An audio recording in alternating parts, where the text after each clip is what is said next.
Jordan Burroughs, man, crazy super match. Crazy. Had to come from behind and you did it. Talk a little bit about the challenge.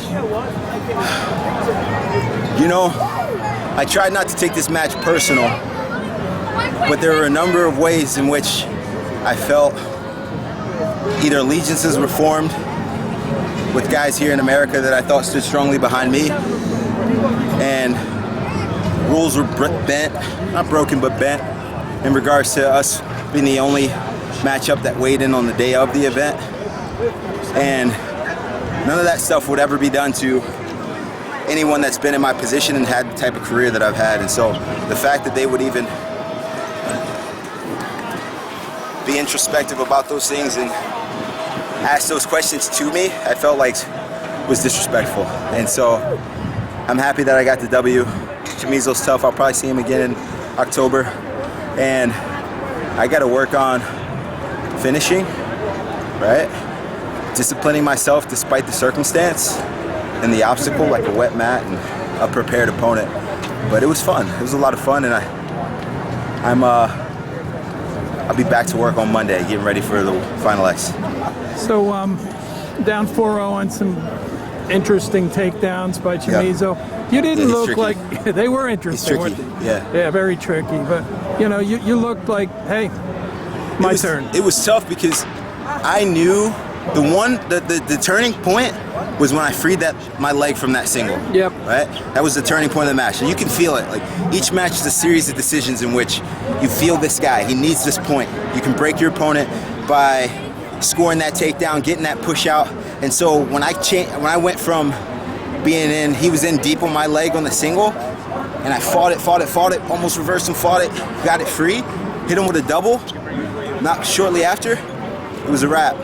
And so I knew, even on that last scramble, I wanted another takedown to finish him off, to go ahead by 3. I know if it's 30 seconds left, I'm ahead by 3, no one can beat me. But knowing ahead by 1, I was like, okay, this guy's scrambling out of it. Let me just keep his leg in a secure place, get close to the edge, wrestle through it. But the scary thing for me was with 5 seconds left, knowing on a slippery mat, all he had to do was come charging at me, and it would have been difficult for me to keep my balance. And so it is what it is. I got the W. I'm still the king. You sure are. I think a lot of people were tweeting, like, was it tough to pull off that power shot with the slippery mat at the end? Very. Every time I couldn't even fake. Like, I literally couldn't fake. When I would fake, my feet were sliding apart. Right when he pushed me, my lateral motion is really good. My forward fakes are really good, but I didn't have that leverage. So I didn't have that grasp on the mat. There were a few times where literally my feet were on the mat and I was just sliding backwards. But it's not an excuse, right? And Manning said that to me in between periods. He said, no excuses. No excuses. You lose this match, people don't care how slippery the mat is. Not one person in the stands was up on the mat with their feet. And so they didn't understand. The only thing that they would surmise from watching this match was that whoever won was the better wrestler. And so I wanted to get it done regardless. You talk about making adjustments on your finishing when you go back to training. Do you think that it looked to me like you made adjustments? Well, I got lazy. I got lazy that first one. Yeah. And once I felt that, I was like, okay, I feel this. Well, I know but you did adjust this guy's in going the to match. do a switch here. Yeah. He literally lulls you to sleep, bro. It's like he's just kind of do. Like, it looks tired. I'm like, wait, is he tired yet? Or is he just waiting for me to do something crazy? And then I was like, wham. He's got good pressure. He's a good wrestler. It's no doubt about it. He's a good wrestler. And I can't take that away from him. It's going to be tough for me to defeat him moving forward. I doubt that he's going back down to 65. He's probably going to stay up to 74 for the Olympics in Tokyo in 2020.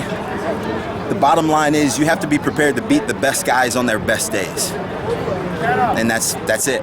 If you, there are many times in life, in circumstance, in moments where you hope that things can relieve and ease the tension of the pressure of that moment, whether it's bad weather, whether it's a bad weight cut by your opponent, whether he gets upset in a round before you.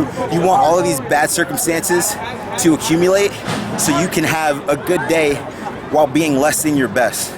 But the reason why I've got to this point in my career is because I've always lived outside of my comfort zone. I've always lived right beyond my edge, and I have to continue to do that if I really want to be the best wrestler this country has ever seen. I've got a young guy by the name of Kyle Snyder who's nipping at my heels, and according to Flo, is the best pound for pound wrestler in the world, right? And so with that being said, I've got in-house competition in which can always push me, motivate me, and inspire me. And it's been a long time since I've had that. So I don't know how long my career is going to last, but as long as it does, I'm going to do my best to take chances, put on shows, and I think a lot of people in the world were watching. I don't know. You got to keep me posted on what the numbers were for tonight's finals match. I imagine there was a peak at the time that we stepped on the mat. Hey, your streak continues here in New York. You've wrestled well at Beat the Streets, and obviously this is an important event in our country and around the world now. So do you enjoy the showcase that it provides?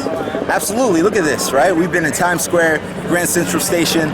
We've been all over the world. And to be here on this rooftop like this, the weather is perfect tonight, right? It's a little bit breezy, but a little bit humid.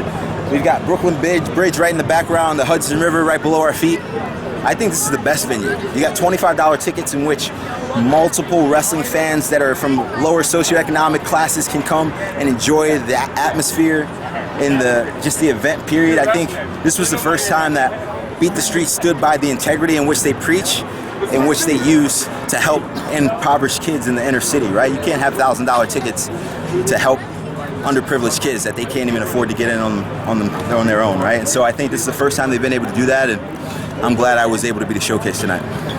Thanks, Stuart. Very good, buddy. Yeah, Thank you. Thank you, guys. Congratulations, man. Appreciate it.